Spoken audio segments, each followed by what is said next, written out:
रामकृष्ण हरी. तर आज आपण सुरू करत आहोत अध्याय 35. आजच्या अध्यायात आपण पाहणार आहोत की कच्छ आणि देवयानी यांचे आख्यान आणि सीमंतिनीची कथा. तर आपण अध्यायाला सुरुवात करू. श्री गणेशाय नमः.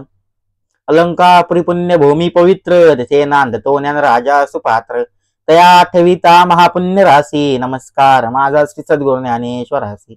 पुंडलिक वरदरी विठ्ठल श्री ज्ञानदेव तुकाराम पंढरीनाथ भगवान की जय. माऊली ज्ञानेश्वर महाराज की जय. जगद्गुरु तुकाराम महाराज की जय. सद्गुरु जोग महाराज की जय. अवधूत चिंतनम श्री गुरुदेव दत्त. तर आपण अध्यायाला सुरुवात करू. तर मग नामधारक सिद्ध योग्याला म्हणाला महाराज, श्री गुरूंनी त्या ब्राह्मण दाम्पत्यास रुद्राध्यायाचे महात्म्य सांगितले. त्यानंतर काय घडले? सिद्ध म्हणाला, त्यानंतर दत्त विप्राची पत्नी श्री गुरु नरसिंह सरस्वतींना म्हणाली, स्वामी पुढे आमची गती काय? आमचा उद्धार व्हावा अशी तीव्र इच्छा आहे. आपण आम्हाला मंत्रोपदेश करून कृतकृत्य करावे अशी प्रार्थना आहे. श्री गुरु म्हणाले, तुझी मुली स्त्रियांनी पतीची मनोभावी सेवा करावी. स्त्रियांनी पतीची मनोभावी सेवा करावी. त्यांच्यासाठी पतिव्रता धर्माचे पालन हेच कर्तव्य, हीच भक्ती आणि हाच त्यांचा जीवन मंत्र. त्यांना मंत्रोपदेश केल्याने विघ्न उभे राहते असा पूर्वापार अनुभव आहे. ब्राह्मणी म्हणाली, गुरुदेव आपले बोलणे ऐकून माझे मन साशंकित झाले आहे. कृपा करून त्या संदर्भातील एखादा अनुभव सांगा. श्री गुरु म्हणाले, पूर्वी देव आणि दैत्यांमध्ये सारखे युद्ध होत असतात. शुक्राचार्य हे दैत्यांचे गुरु आणि बृहस्पती हे देवांचे गुरु. त्यांना संजीवनी मंत्र अवगत होता.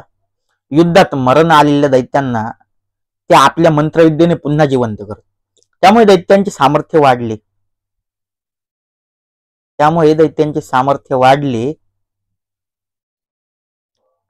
आणि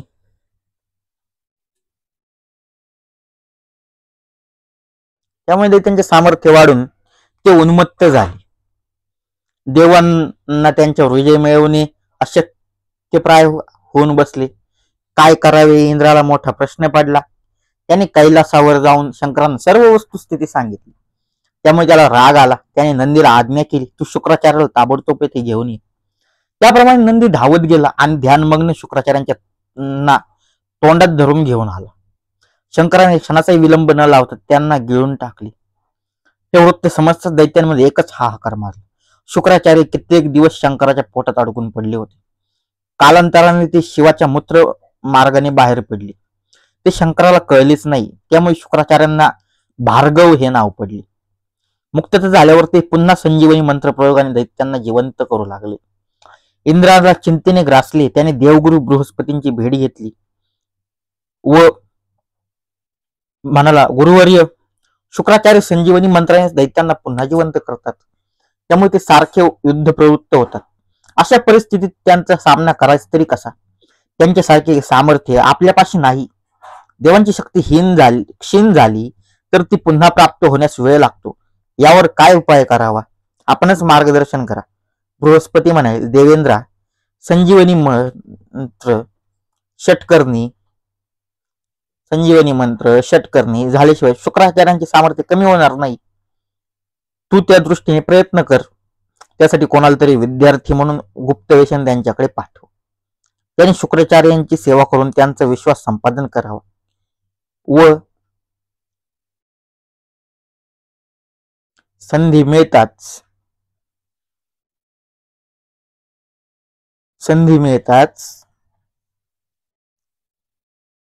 संजीवनी मंत्र प्रयोग शिकून घ्यावा. इंद्र म्हणाला, गुरुवर्य, तुमचा पुत्र कच्छ हा एक पाठी व अतिशय चाणाक्ष आहे. त्याला पाठवायचे का? ते मान्य करून बृहस्पतींनी कच्चाला बोलविले. त्याला सर्व योजना नीट समजावून सांगितली. म्हणाले, बाळा, तू ब्राह्मणी विद्यार्थ्यांच्या रूपाने शुक्राचार्यांकडे जा. त्यांची सेवा करून त्यांना प्रसन्न करून घे. युक्तिप्रयुक्तीने संजीवनी मंत्र शिकून येथे परत ये. त्याप्रमाणे कच्छ देवलोक सोडून ब्राह्मण कुमाराच्या रूपाने शुक्राचार्यांच्या आश्रमात गेला.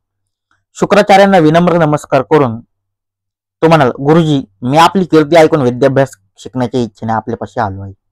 तुम्ही प्रेमळ आहात, माझा स्वीकार करा. मला शिकवा, मी आपली सेवा करेन. देवयानी ही शुक्राचार्यांची कन्या. ती त्यावेळी तिथेच होती. ती पित्याला म्हणाली, तात, हा ब्राह्मण जिज्ञासू आणि सुशील आहे. चांगल्या उद्देशाने आलाय. त्याला शिष्य करून विद्याभ्यास शिकवा. कच अतिशय सुंदर व सुलक्षणीय होता. त्याला पाहताच देवयानीचे मन त्याकडे आकृष्ट झाले. तिला त्याच्याकडे आकर्षण वाटू लागले. हा आपला पती झाला तर किती बरे होईल, पण यासाठी याची येथे राहणे गरजेचे आहे, असा विचार करूनच तिने त्याला तसा आग्रह केला.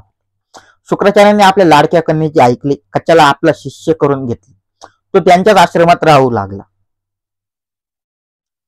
विद्याभ्यास करू लागला. काही दिवसांनी दैत्यांना कच्छ कपटवेशाने संजीवनी विद्या शिकण्यासाठी आलेला आहे, त्याला देवांनी पाठविले आहे, ही गोष्ट माहिती झाली. ते सावध झाले. देवांचा हा डाव आपण हाणून पाडत असे ठरवून ते संधीची वाट पाहू लागले. एकदा कच्छ समिधा आणण्यासाठी रानात गेला होता. शुक्राचार्यांनी काही दैत्यांनाही त्याच्या बरोबर पाठविले होते. त्यांनी कचाला मारून टाकले आणि समिधा घेऊन आश्रमात आले. बराच वेळ वाट पाहूनही कच्छ आला नाही, तेव्हा देवयानी चिंतामग्न झाली.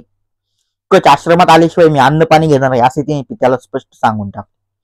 तिची निर्वाणीची भाषा ऐकून कोणीतरी शुक्राचार्य काळजीत पडले. त्यांनी अंतर्दृष्टीने पाहिले असता कच्च्याला कोणीतरी ठार केल्याचे दिसले. देवयानीचे मन राखण्यासाठी त्यांनी संजीवनी मंत्राचा प्रयोग करून त्याला जिवंत केले व तो आश्रमात परत आला. या घटनेनंतर दैत्य कच्याचा अतिशय द्वेष करू लागले. पुढे संधी मिळताच त्यांनी कचाचा घात केला. त्याच्या देहाचे असंख्य तुकडे करून दशदिशांना फेकून दिले. सायंकाळ झाली, कच्छ परतला नाही म्हणून देवयानी शोक करू लागली. पुन्हा तोच हट्ट. शुक्राचार्यांनी त्याला पुन्हा जिवंत केले. दैत्यही ईर्ष्येने पेटले होते. शुक्राचार्य कन्येवरच्या प्रेमापोटी आपल्या शत्रूला जिवंत करतात, त्यांना पटतच नव्हते. याचा कायमचा बंदोबस्त करायचा म्हणून त्यांनी एक अघोरी कृत्य केले. शुक्राचार्य मद्यपान करत असत म्हणून त्यांनी कच्याला मारून त्याचे शरीर जाळून टाकले. तिराख मद्यामध्ये मिसळून एका बेसावत क्षणी ते मद्य शुक्राचार्यांना प्यावयास दिले. आता कचाचे जिवंत होणे शक्यच नव्हते. आपला हेतू सफळ झाला म्हणून दैत्याने सुटकेचा निश्वास टाकला. देवयानीचा आक्रोश शुक्राचार्यांची हतबलता. पुन्हा तीच परिस्थिती. शुक्राचार्यांनी अंतर्दृष्टीने संपूर्ण त्रिभुवनात शोध घेतला, पण कच्छ दिसला नाही. तो रक्षारूपाने आपल्या पोटात आहे हे कळताच त्यांना मोठा धक्का बसला. काय करावे ते संभ्रमात पडले. त्यांनी देवयानीला वस्तुस्थितीची कल्पना दिली. म्हणाले, तू कचाचा नाद सोड, त्याला विसरून जा. त्याला जिवंत केल्यास माझा मृत्यू निश्चित आहे. देवयानी म्हणाले, कच्यावर माझे प्रेम आहे. मी त्याला मनाने वरले आहे. मनाने मी त्याला माझा पती मानला आहे.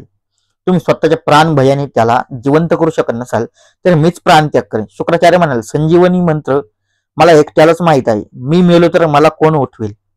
देवयानीने त्यांचे पाय धरले व म्हणाले, कच्याशिवाय मी जगूच शकत नाही. तसे तुमचेही मरण इच्छित नाही. तुम्ही तो मंत्र मला शिकवा. कच्याला जिवंत करताना तुम्हाला मरण आले तर मी तुम्हाला पुन्हा जिवंत करेल. शुक्राचार्य म्हणाले, मुली स्त्रियांना मंत्र सांगू नये असे शास्त्रवचन आहे. संजीवनी मंत्र षटकर्णी झाल्यास त्याचा प्रभाव नष्ट होईल. मी काय करू? देवयानी म्हणाले, ठीक आहे, तुम्ही तुमचा मंत्र घेऊन बसा, मी मात्र प्राणत्याग करणार. बोलता बोलता शोक अनावर होऊन ती मूर्छित पडली. शुक्राचार्याने तिची अवस्था पाहावी, तिच्या मायेने ते विवश झाले. त्यांनी तिला सावध केले, तिला संजीवनी मंत्राचा उपदेश केला, त्याचा प्रयोग कसा करायचा हे नीट समजून सांगितले. शुक्राचार्यांचा त्याचा प्रयोग कसा करायचा ते नीट समजावून सांगितले. शुक्राचार्यांच्या पडत असलेल्या कचानेही तो ऐकला. तो 3 वेळा म्हणून नीट पाठ केला. देवांचा हेतू सफल झाला होता. संजीवनी मंत्रासारखे अघोरी अमोघ रत्न त्यांना प्राप्त झाले होते. शुक्राचार्यांनी संजीवनी मंत्राने कच्याला जिवंत केले. तो त्यांचे पोट फाडून बाहेर आला. गतप्राण झालेल्या शुक्राचार्यांना देवयानीचे जिवंत केले. कच्याने त्यांना वंदन केले व म्हणाला, गुरुदेव, मी आपल्याकडे विद्याभ्यास करतो, हे दैत्यांना मान्य नाही. गुरुदेव, दैत्य माझा वारंवार वध करतात, कृपा करून मला निरोप द्या. तो जायला निघाला म्हणून देवयानीला वाईट वाटले. ती त्याला म्हणाली, तुझ्या प्राप्तीसाठी मी काय केले ते मलाच माहित. माझ्या प्रेमाचा अवेर करू नकोस, माझ्याशी लग्न कर. मी मनोमन तुलाच वरले आहे. ते ऐकून कच म्हणाल, देवयानी, हे तू काय म्हणते आहेस?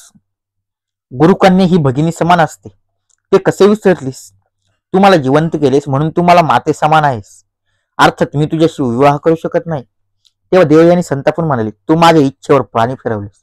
माझी उपेक्षा करून तू माझ्या पदरी जी निराशा टाकलीस त्याबद्दल मी तुला असा शाप देते की तू शिकलेला संजीवनी मंत्र तुला उपयोगी पडणार नाही.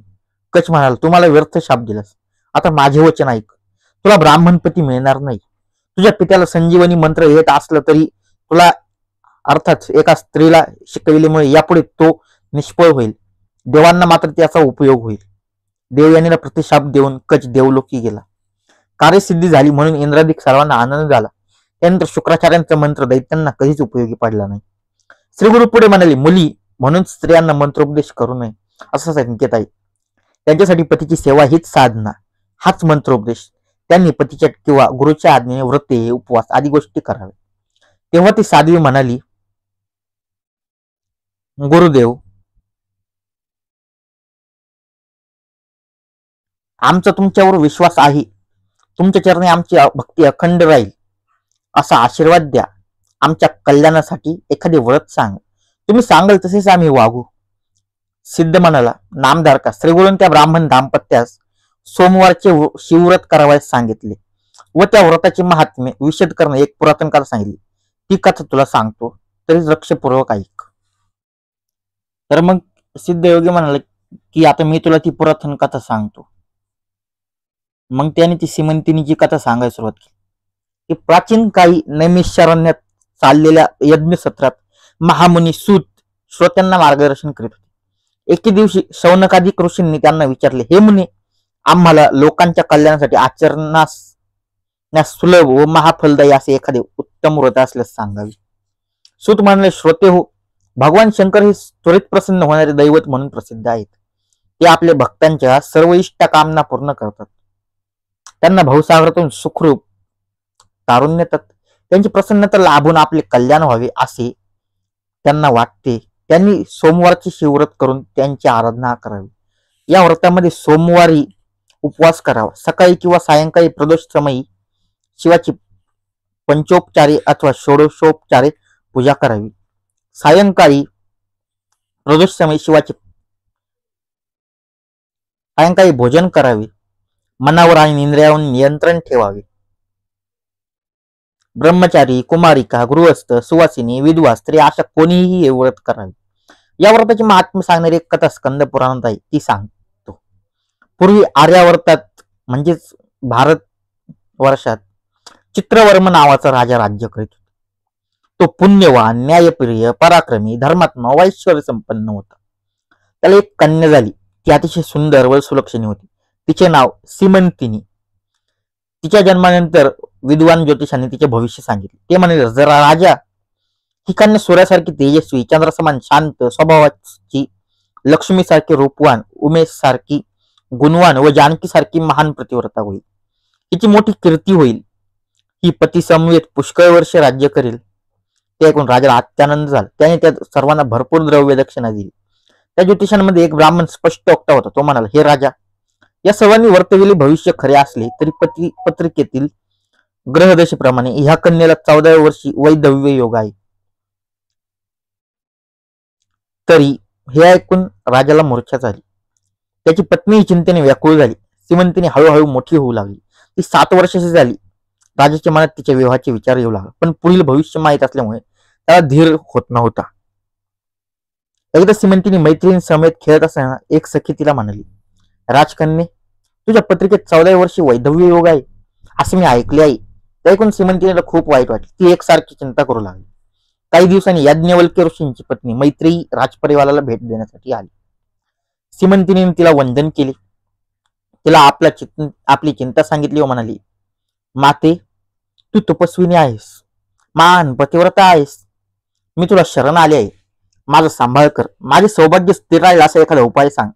सीमंतिनीचे सौंदर्य, शालीनता, विनम्रता व तिच्या डोळ्यातील आर्तता पाहून मैत्रियेला करून आली. तिने सीमंतिनीला जवळ घेतली. तिच्या डोक्यावरून मायेने हात फिरवला. म्हणाली, मुली, तू शंकराला प्रसन्न करून घे.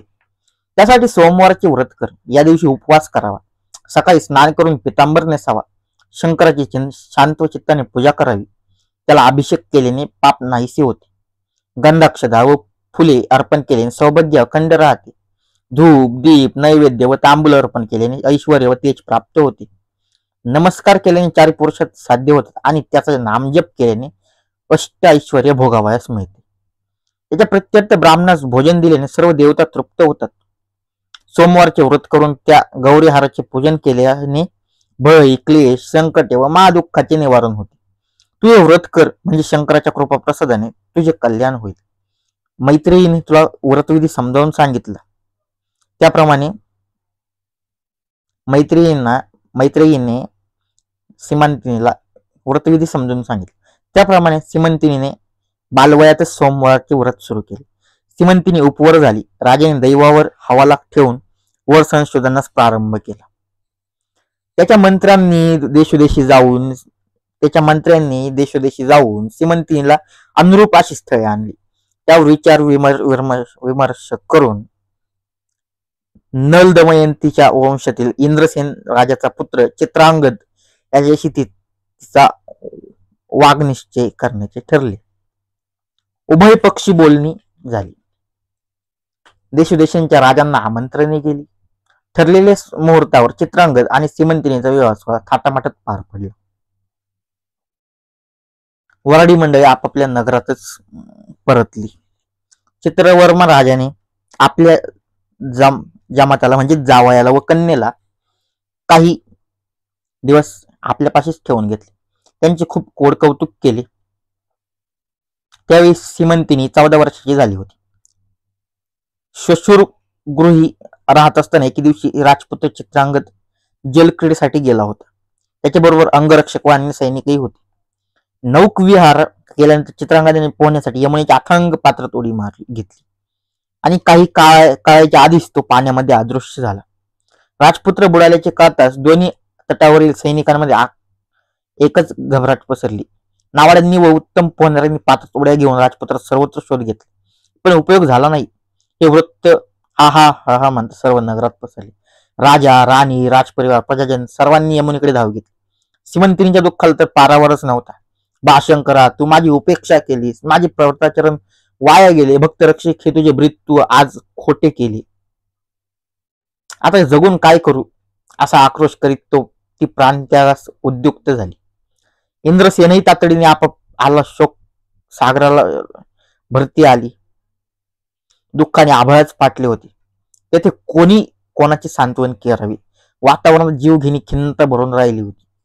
सीमंतिनीने सहगमन करण्याचे ठरविले, पण राजपुत्राची शेव मिळाल्याशिवाय तिने प्राणत्याग करू नये असे ब्राह्मणांनी निक्षून सांगितले. मंत्र्यांनी दोन्ही राजांची व राज्य स्त्रियांची समजूत काढून त्यांना महालात नेले. इंद्रसेन राजधानीत परतला. पुत्रशोकांत तो इतका खचून गेला होता की त्याचे राज्य कारभारात लक्षच राहिले नाही होती.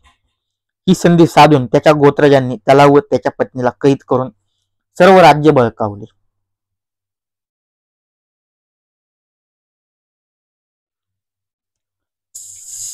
सीमंतिनीवर झालेला हा दुसरा आघात.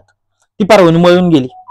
चित्रवर्माने तिला धीर दिला. तो म्हणाला, तुझ्याशिवाय आम्हाला तरी कोण आहे? तू हतबल झालीस तर आम्ही काय करावे? तू विधवा नाहीस. काही काळ वाट पाहू. तू तुझे सोमवारचे व्रत चालू ठेव.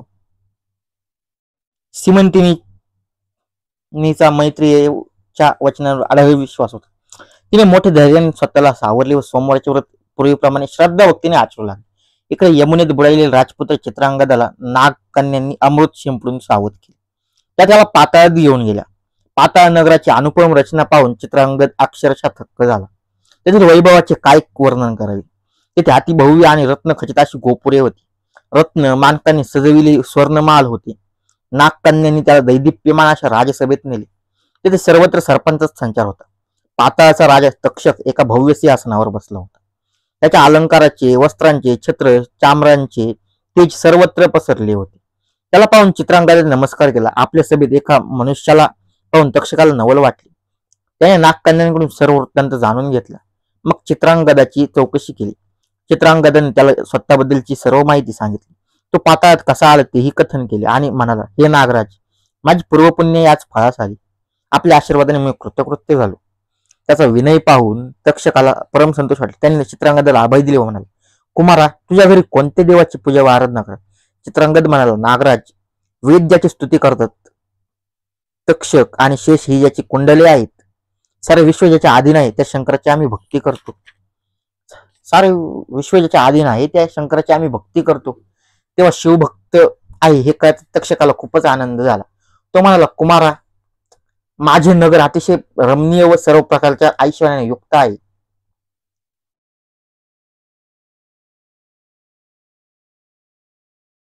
येथे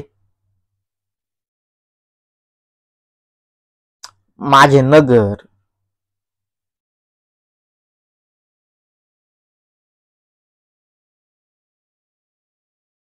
अतिशय रमणान व सर्व प्रकारच्या सोयीने युक्त आहे. येथे अमृताच्या विहिरी आहेत, कल्पतरू आहेत. येथे रोग, पीडा, मरण नाही. तू येथे सुखाने राहा.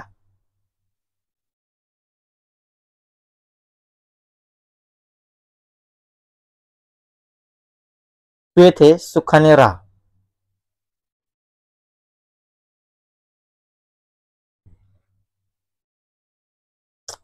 अतिशय रमणीय स्थान आहे. चित्रांगद म्हणाला, महाराज आपल्या आग्रहाबद्दल धन्यवाद. आता माझी विनंती आहे. मी माझ्या आईवडिलांचा एकुलता एक पुत्र आहे. माझा विवाह सुद्धा नुकताच झालेला आहे. मी नदीत बुडाल्यामुळे ही सर्व मंडळी दुःखाने व्याकुळ झाली असते. मला पाहिल्याशिवाय त्यांना धीर येणार नाही. आपण माझे प्राणरक्षण करून जे औदार्य दाखविले आहे त्याबद्दल मी आपलं ऋणी आहे. कृपा करून मला परत पाठवा. तक्षकाला त्याचे म्हणणे पटले. त्याने चित्रांगदाला अमृत पाजली, त्याला अमूल्य भेटवस्तू अमोघ शस्त्रास्त्रे दिली, एक उत्तम अश्व दिला. तू माझे स्मरण करतोस, तू माझे स्मरण करतोस.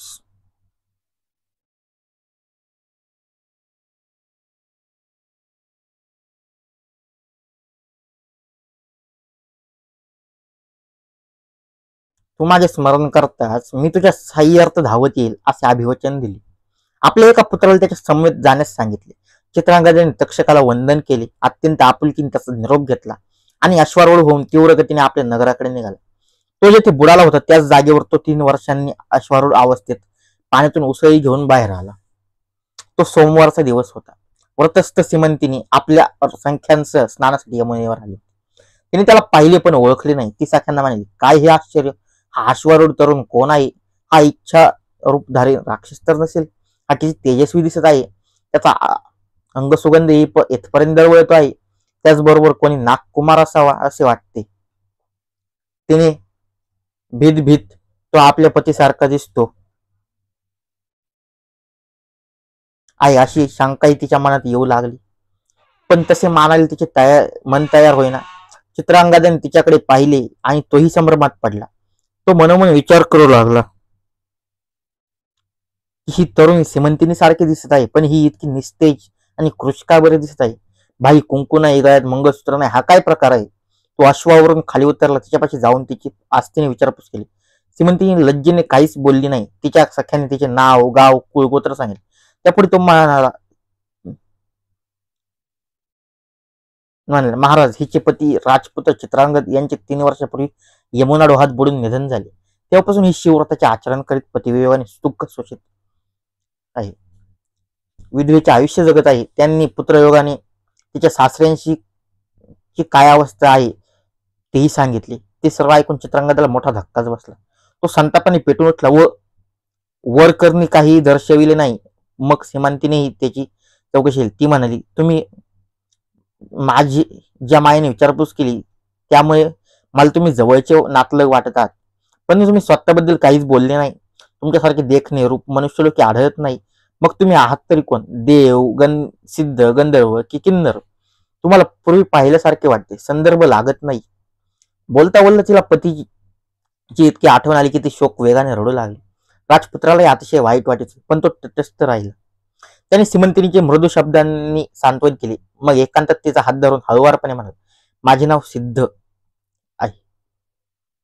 तुझ्या व्रतपुण्याने तुझा पती सुखरूप आहे. तू माझा प्राणप्रिय सखा आहे. आजपासून 3ऱ्या दिवशी मी तुम्हा दोघांची भेट घडवून आणेन, हे मी शंकराची शपथ घेऊन सांगतो. आता शोक करू नकोस. त्या ऐकताच सीमंतिनीला आनंदाची रडू आली. सिद्धाचे रूप, त्याचे बोलणे, त्याची आपुलकी आणि त्याचा स्पर्श या सर्व गोष्टीवरून तो चित्रांगदच आहे असे तिचे मनच ग्वाही देत होते. पण तसा निश्चय होत नव्हता. ती साशंकित होऊन स्वतःशीच विचार करू लागली, मेलेला हा मनुष्य जिवंत कसा होईल? हा सिद्ध आपल्याला वेडी आशा दाखवत आहे. याच्या बोलण्यावर विश्वास ठेवता येईल नाही. पण मी ज्या निष्ठेने व्रताचरण करत आहे ते पाहून शिवच प्रसन्न झाला तर काही अद्भुत होऊ शकते. मैत्रीचे वचन अनुभूतीतून आलेले आहे. तिच्या मनाची द्विधा अवस्था पाहून चित्रांगदाने तिचा निरोप घेतला व तक्षक पुत्र तसं वायुवेगाने आपल्या राज्याकडे निघाला. राजधानीच्या वेशीवर येताच चित्रांगदाने तक्षक पुत्राला नगरात पाठवले. तो तडक राजसभेत गेला आणि शत्रू राजाला उद्देशून म्हणाला, चित्रांगद यमुनेत बुडाला होता, पण तो सुखरूप आहे. तो तक्षकाच्या भेटीसाठी पाताळात गेला होता. तेथे तक्षकाचे सख्य संपादन करून तो सामर्थ्यवान बनून येत तो मायदेशी परतला आहे. मी तक्षकाचा पुत्र असून त्याचा दूत म्हणून येथे आलो आहे. चित्रांगदाच्या मृत्यूने खचलेल्या तुमच्या स्वामीला व त्याच्या पत्नीला आधार द्यायचा सोडून तुम्ही कारागृहात डांबले, राजद्रोह करून त्याचे राज्य बळकावले. या अपराधाला क्षमा नाही. आता मुकाट्याने त्याला शरण जा. त्याचे राज्य त्याला परत करा, नाहीतर मी आत्ताच तुमचे परिपत्य करतो. तक्षक पुत्रास तो आवेश आणि त्याच्या बोलण्यातील ती धमक पाहून त्या दरबारात उपस्थित असलेले सर्व शत्रू प्राणभयने अक्षरशः थरथर कापू लागले. त्यांनी इंद्रसेन राजाला व त्याच्या राणीला बंदीगृहातून तात्काळ मुक्त केले. त्यांना उत्तम वस्त्रभूषणे देऊन सन्मानाने पुन्हा सिंहासनावर बसले. त्यांचे पाय धरून वारंवार क्षमायाचना केली, जीवदान मागितले. इंद्रसेन संभ्रमात पडला होता की तेव्हा तक्षक पुत्राने पुढे येऊन सांगितले. त्यास सर्व वृत्तांत कथन केला. त्याच्या मुखातून चित्रांगद जिवंत असल्याचे कळताच त्याला आनंद त्याने मोर्चा झाली. तक्षक पुत्राने त्याला सावध केले. इंद्रसेनाने नगरात दवंडी पिटून लोकांना साखर वाटली. राजपुत्राच्या आगमनाचे वृत्त कळताच प्रजाजनांनी मोठा आनंदोत्सव केला. नगर शृंगारले, गुढ्या तोरणे उभारली. इंद्रसेन आपल्या परिवारासह मोठ्या उत्साहाने पुत्र भेटीस निघाला. मंगलवाद्यांचे ध्वनी आसमानात घुमू लागले.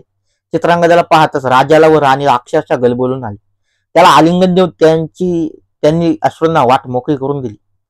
त्या मिलन सोहळ्याचे काय वर्णन करावे. राजाने पुत्रवियोगाने त्याची काय अवस्था झाली होती ते सांगतात चित्रांगदाला खूपच दुःख झाले. आपले मातापिता दुःखात असताना आपण तक्षकाकडे अनेक सुख उपभोग घेत होतो, या विचाराने तो पश्चाताप करू लागला. त्याने मातापित्याची पाय धरली, घडलेल्या प्रमादाबद्दल क्षमा मागितली. तो भावंडांना भेटला, आप्तेष्टांना व मित्रांना भेटला. लोकांनी त्याला वाजत गाजत नगरात आणले. इंद्रसेनाने तक्षक पुत्राचा मोठा सन्मान केला. उपकार करते तक्षकाबद्दल कृतज्ञता व्यक्त करून त्याच्या पुत्राला प्रेमाने निरोप दिला. चित्रांगदाने तक्षकाने दिलेल्या भेटवस्तू पित्याला अर्पण केल्या. पाताळातील सर्व वृत्तांत सांगितलं. ते ऐकून इंद्रसेन म्हणाला, चित्रांगदा, हा सर्व शिवकृपेचा प्रसाद आहे. माझ्या सुनेने सीमंतीने ज्या निष्ठेने सोमवारचे व्रत करून गौरी हाराची आराधना केली, ती निष्ठा आज फलद्रूप झाली. शिवोपासनेच्या पुण्याने तिचे सौभाग्य अखंड राहिले. इंद्रसेनाने चित्रवर्म्याकडे तातडीने दूत रवाना करून हे शुभवृत्त कळविले. त्या निरोपाने साऱ्या आर्धवर्तात आनंदाला उधाण आले. चित्रवर्म्याने राजधानीत महोत्सव केला. ब्राह्मणांना व याचकांना उदार हस्ते दानधर्म केला. सीमंतिनीची मनोवस्था काय वर्णन करावी. तिने कितीतरी दिवसांची साज शृंगार केला. चित्रांगदाच्या भेटीसाठी ती आतुर झाली होती. इंद्रसेन चित्रांगदाला घेऊन आर्यावर्तास आला. श्रीगुरूंची आज्ञा घेऊन दत्तविप्र पत्नीसह गावी परतला. आपल्या पुत्राला आरोग्य प्राप्त झाले म्हणून त्याच्या मातेपित्याला खूप समाधान वाटले. त्या सुनेने त्यांना गाणगापुरातील समग्र हकीकत सांगितली. ते ऐकून त्यांच्या आश्चर्याला पारावारच उरला नाही. त्यांनी श्रीगुरूंना कृतज्ञतेने वंदन करून या आनंदा प्रत्यर्थ ब्राह्मणांना भोजन दिले, अपार दानधर्म केला. श्रीगुरूंच्या कृपेने दत्तविप्रास उत्तम गृह सौख्य लाभले. त्या दाम्पत्यास 5 विद्वान पुत्र झाले. ते दाम्पत्य दरवर्षी श्रीगुरूंच्या दर्शनासाठी गाणगापुरात येत असे. सिद्ध म्हणालो, नाम धरका गाणगापुरात असताना श्रीगुरूंची चहूकडेची कीर्ती झाली. श्रीगुरूंचे चरित्र म्हणजे अमृताची पोई. भाविकांची तृप्ती होईपर्यंत त्या अमृताचे सेवन करावे. अध्याय 35 संपत. लवकरच आपण अध्याय 36 घेऊन येत आहोत. तर व्हिडिओ आवडल्यास लाईक करा, शेअर करा आणि तुम्ही जर आपल्या युट्यूब चॅनलवर जर नवीन असाल तर लवकरात लवकर जाऊन सबस्क्राईब करा आणि डेली अपडेटसाठी बेल आयकॉनवर क्लिक करा. पुंडलिक वरदहरी विठ्ठल श्री ज्ञानदेव तुकाराम पंढरीनाथ भगवान की जय. माऊली ज्ञानेश्वर महाराज की जय. जगद्गुरु तुकाराम महाराज की जय. सद्गुरुदेव महाराज की जय. अवधूत चिंतन श्री गुरुदेव